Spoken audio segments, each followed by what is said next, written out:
Welcome to Burn the Ship. This is the podcast where we connect entrepreneurs or professionals that can help you go all in on your business. We talk to people that have walked the walk, talked the talk, been through all the things that we experience as entrepreneurs, come out the other side with more skills, more experience that they're willing to share with us so that we can run a more successful business. So, thank you, first of all, for coming on the podcast, Tommy. It means a lot to me, to the audience, for you to share your time with us, and kind of talk about what you've gone through from owning your business and trying to carve out some space to be successful and all those things that you have to go through to experience that. So I appreciate you sharing everything and setting some time apart for us. First of all, it does mean a lot.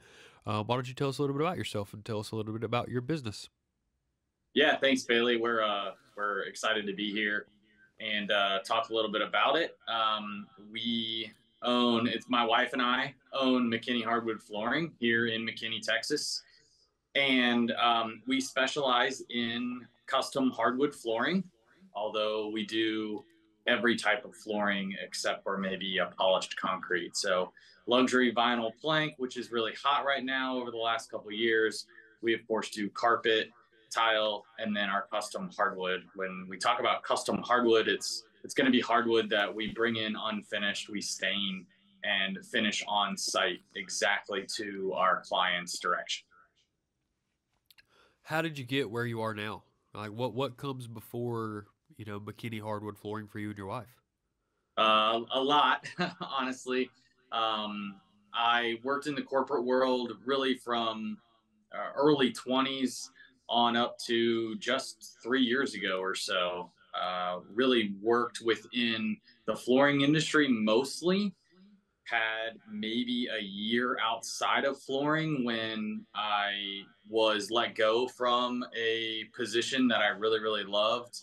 And that was during COVID, and had to kind of find something pretty quickly as there weren't a lot of companies hiring at the time. So, in flooring mostly, and working corporately, like I had said, in 2020, I was let go of my position, which I really, really loved.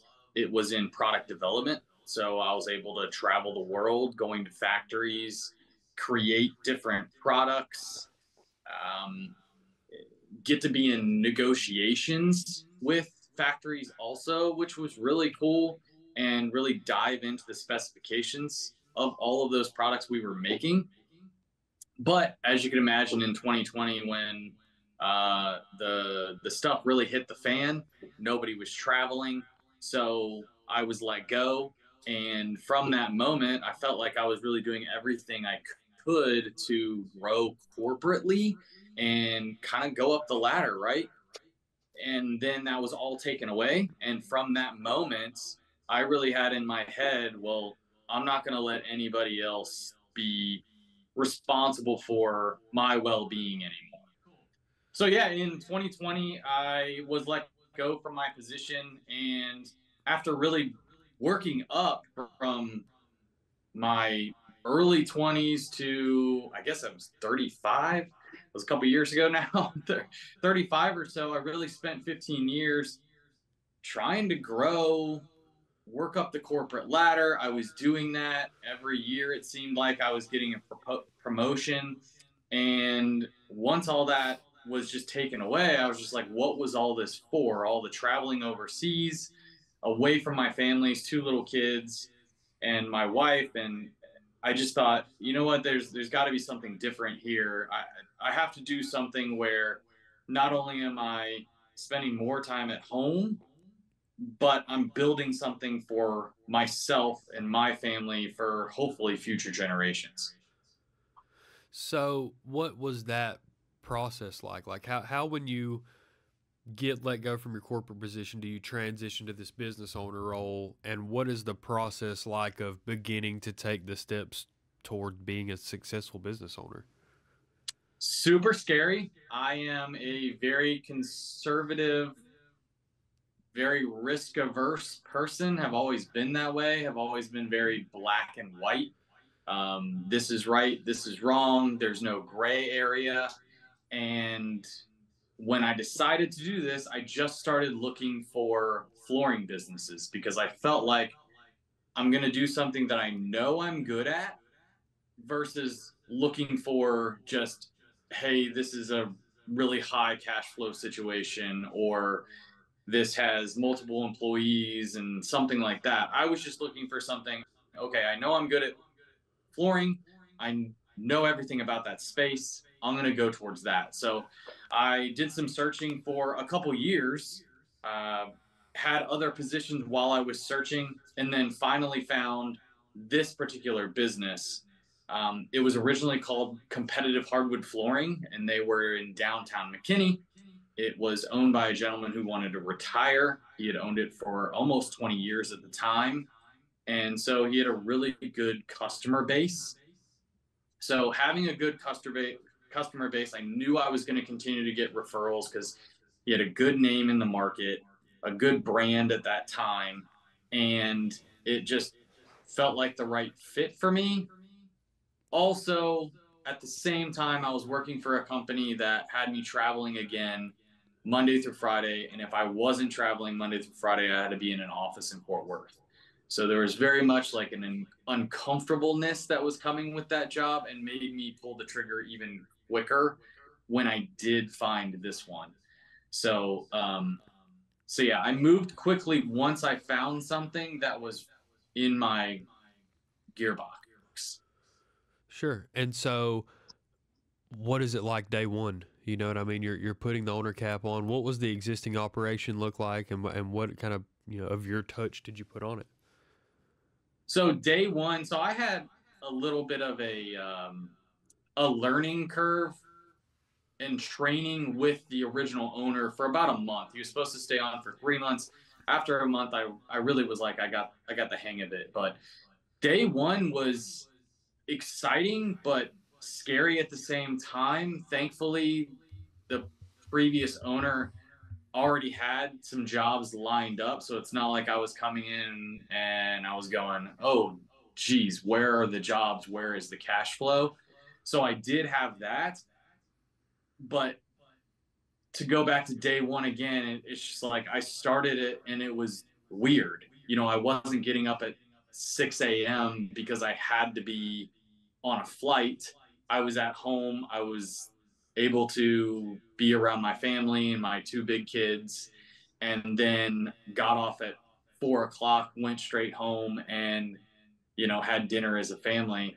And I think that's something I was genuinely looking for. And day one, it was like, how did I not figure this out before this?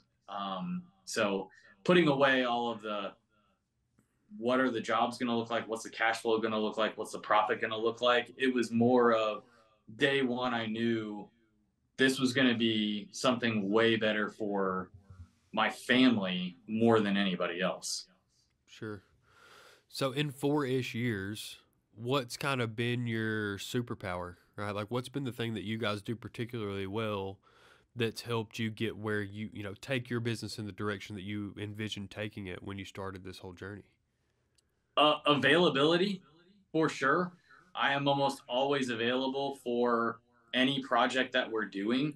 So, oftentimes, what you'll hear about contractors is that you can never get a hold of them, or you leave them messages and they don't get back to you until the next day. I make a concerted effort that when I receive a call or I receive a text, that I'm answering right away. So I may not have the answer right then and there, but I acknowledge that, hey, I got your text, I'm working on this, and I get back with them as soon as possible with the correct answer. If we try to make sure that, and it's probably not as PC as people would like to think, but most of our contractors are Hispanic. So there are different cultural things that come with that. And my guys are on gringo time when they're working on projects. So there's Sure. a difference. We joke sometimes about it. But if I don't tell them, like, hey, gringo time, it's like, hey, I'll be there when I get there. Yeah. So all of our projects are on McKinney Hardwood time, where we're starting at 9 a.m. That doesn't mean we get there at 10:30 a.m. And I Right. think customers really appreciate that. um, because there are a lot of things, there are a lot of industries that it's like, hey, we'll be there sometime between 9 and 12, and that's not fair, to their schedule. They're getting their own project done, but that's not right. You shouldn't have to take off from work and be twiddling your thumbs for 3 hours before somebody makes contact with you. Sure. No, yeah, that makes a lot of sense. What are some of the obstacles on the other hand, right? Because you're learning the cultural change, you're getting used to the scheduling, interacting with homeowners, handling the sales and marketing and implementation side of things. So, like, what's the growing pains? A ton of growing pains. One of the biggest growing pains is probably marketing in general, or getting your brand out there. So we did a rebrand from Competitive Hardwood to McKinney Hardwood Flooring.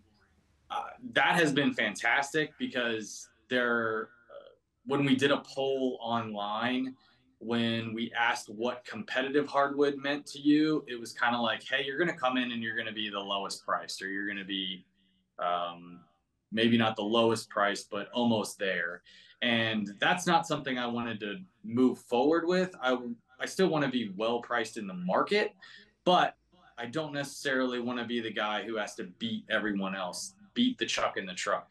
We have a showroom and we put a lot of money into samples and displaying things and being able um, to get all of our trucks out to people on time and things like that. There's significant costs to that, tools and things. So we're never going to be just the budget friendly guy. So that was a big deal. And then also deciding where you're going to put those marketing budgets.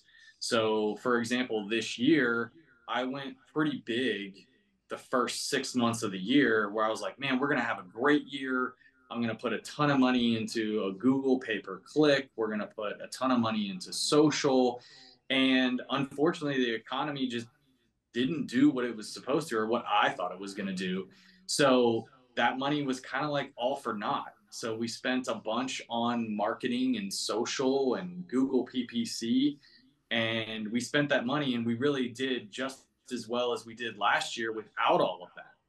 So that's really the hardest thing, is when you're not a technology person, I guess, or understand the changes that are made quickly through the algorithms and things like that with Google or Facebook or Instagram or whatever, YouTube, is very difficult to figure out where you want to put your money, or who you're going to give your money to get that return on investment. Yeah, for sure. And you're in the industry that it's like the most competitive pay per click market in general, right? It's like Yes. your industry and a couple of adjacent industries, especially like fencing, contracting, pool companies, hardwood floors, insulation and roofing, like all of these large ticket home based items that are direct to consumer products are super expensive when it comes to marketing and pay per click in general. So like if you're the person listening that is in the plans to be an entrepreneur in one of those adjacent industries, is like you really have to find what the breadth of your business is going to be. Like, where is your business going to come from, and what does your brand mean to people? Because if you're going to have to focus on your ability to sell based on price every time you get a lead, you really need to think about what you're spending for a lead, right?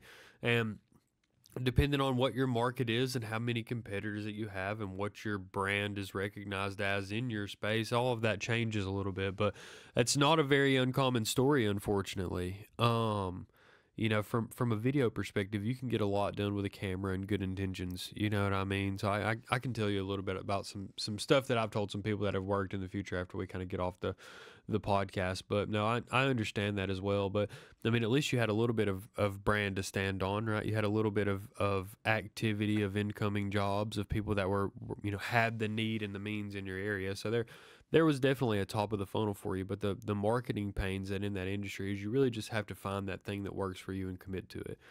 And for some Yeah. people, that is pay per click, right? Like I have a Right. really good anecdote for a home inspector friend of mine. He lives in Boston, and he does like 2 home inspections a day, and he posts like the funniest or out of the ordinary thing that he can find every day. and then he gets whoever he inspects their home to follow him on Instagram while he's in their home, right? So over years and years and years, he's amassed 30,000 Instagram followers, and he's realized what content works and what doesn't just out of trial and error and doing it every single day. And he realizes that the funnier these pictures are and the more unique these pictures are, the more people are going to see them, the more people are going to recognize my brand, the more people that'll hire me, right? It's like there's something to be said for consistency and discipline in the marketing space that isn't talked about enough, right? And a lot of times you can't put the band-aid on it just by spending more money. So no, Yes. I can tell you a lot about my experiences and people in similar industries as you and kind of what they've worked, but it's a unique thing. Where does most of your business come from? Residential. So it's usually residential remodel. Oh, In really? the area that we are right now, most of the houses have a custom hardwood inside, and it's usually in the common areas. So the family rooms, entry, kitchen, or something like that. So most of the time, people are wanting to extend into their primary bedroom or kids' bedrooms, office, dining room, something like that. Most of our work comes from that residential remodel. And then we have just recently, over the past like year or so, we've started to work with more custom home builders. As you know, I mean, we're getting tremendous growth here, and there's a bunch of businesses coming in. So people are looking for more land.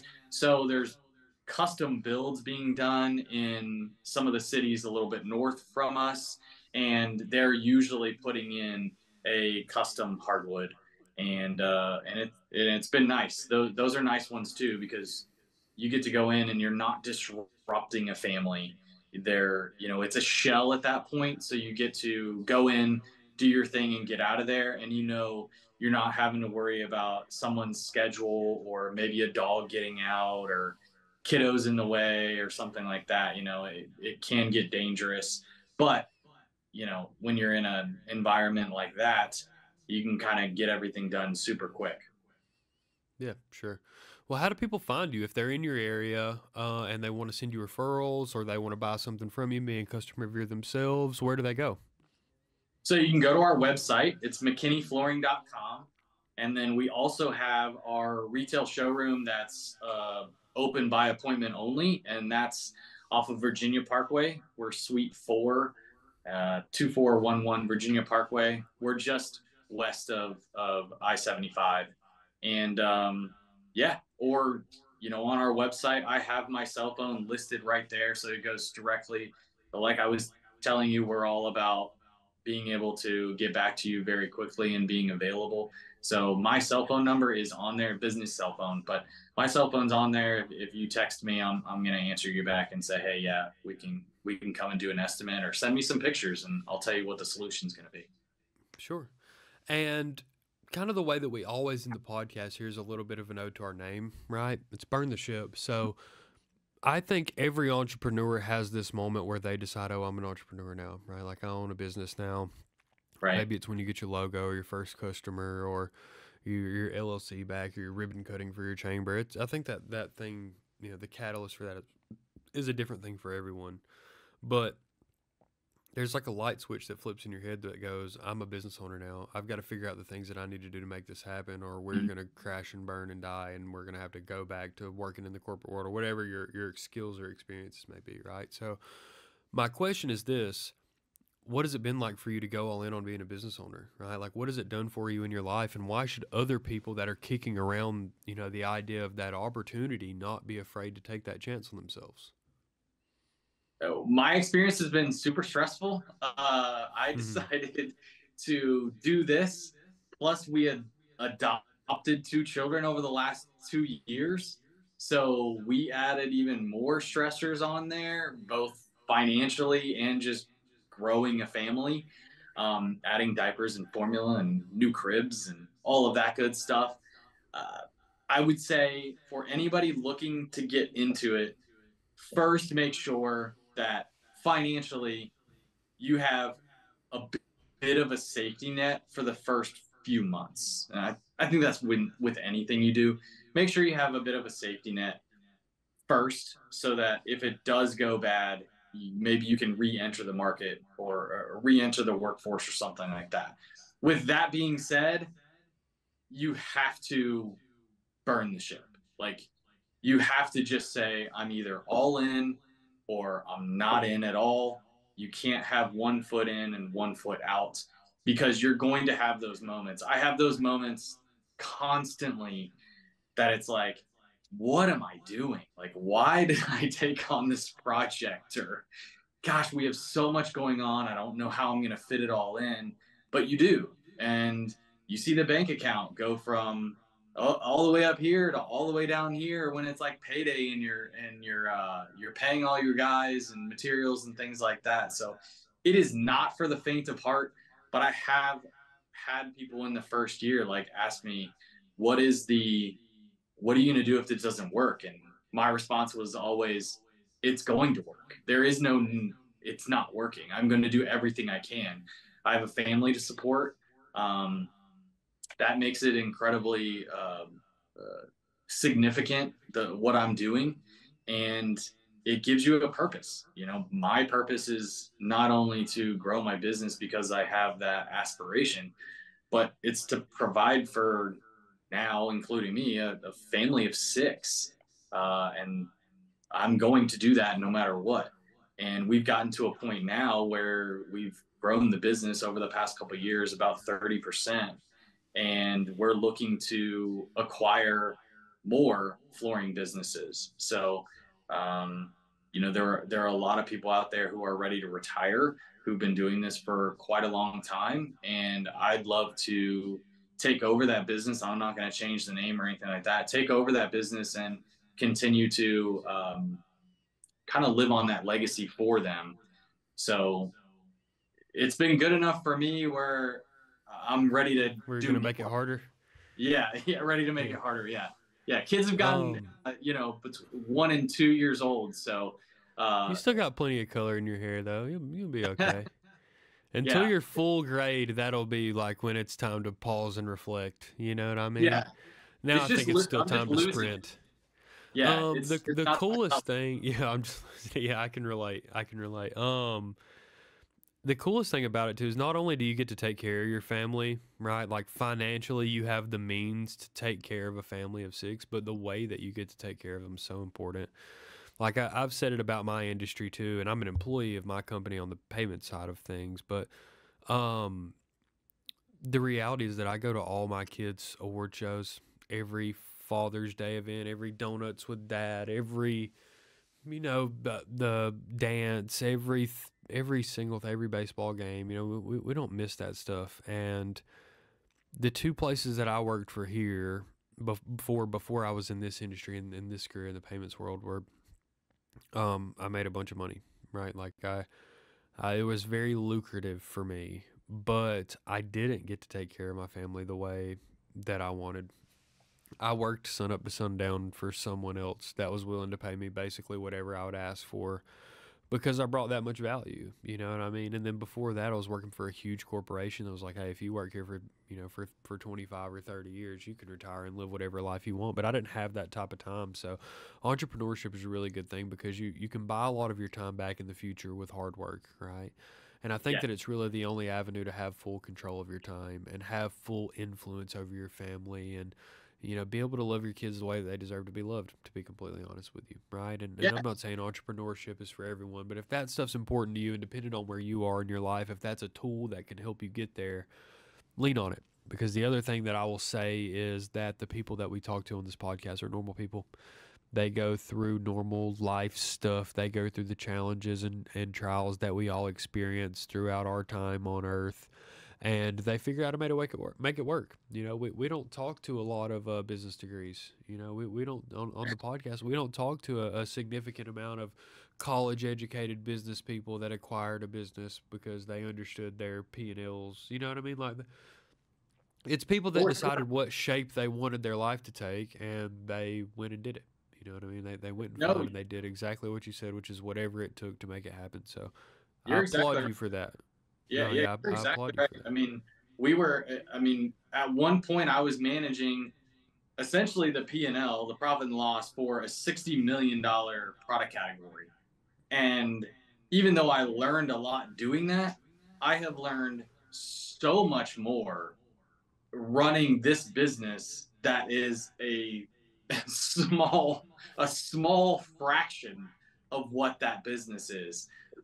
So it really doesn't matter if you have a business degree or an MBA or anything like that. If you're willing to put in the time and the effort, you will figure it out. But like like the podcast says, like you've got to burn the ship. There is no other way. You've got to do it. Yeah. Well, I appreciate you, Tommy. It means a lot to me. We'll get to editing and we'll put this out and we'll get you everything. I hope you can find some use for it as well. But share it.